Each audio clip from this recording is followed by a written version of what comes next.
go ahead and take a look at a way too early depth chart for UGA's running back position. Starting with the transfer portal pickup, Trevor Etienne. It's been talked a lot between shows on DawgNation that he is the guy to watch for, not just out of our transfer portal pickups, but from somebody that is able to make an immediate impact. You also see the redshirt sophomore Branson Robinson, as well as sophomore Roderick Robinson. Got the chance to see Cash Jones a little bit last season. Then, of course, Andrew Paul, who was injured for most of last season there at the bottom. Is Trevor Etienne the guaranteed starter, Connor? I think he's going to be the guy that commands the most carries. Now, over the course of the season, maybe they get Roderick Robinson involved. He's someone who I think had a very strong finish to the 2023 season and then has continued that into fall workouts. Branson Robinson still recovering from his injury he suffered last August, not expected to be a full go for spring practice here for Georgia, which is coming up in March. And so with Trevor, yes, and there's some newness with him coming in from the Florida program. But I think the explosive ability is going to be something that Georgia tries to get the most out of with this running back room. And in Trevor in particular, he's a guy that Georgia just hasn't really unleashed in a while. I know they had James Cook here, but they didn't maybe lean on him in the way you've seen, say, the Buffalo Bills do at the next level.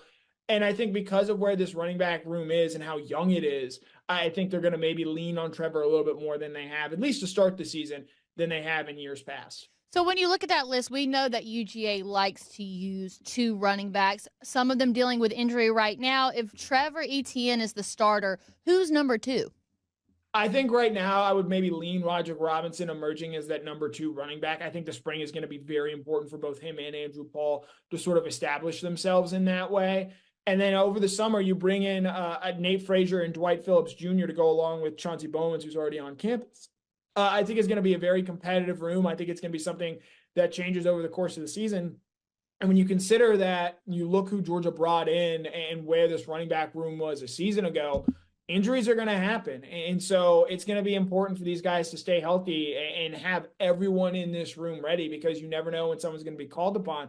I think last year they had to play Dylan Bell at this running back position. While they got good contributions from him, I do think that maybe limited his development at the wide receiver position. And as the season wore on and injuries mounted at the wide receiver position, I think there's maybe some wish that you had seen Dylan take on a bigger role and done more, especially in that game against Alabama. So when you look at the depth of the position, how strong would you say this particular position group is in comparison to others?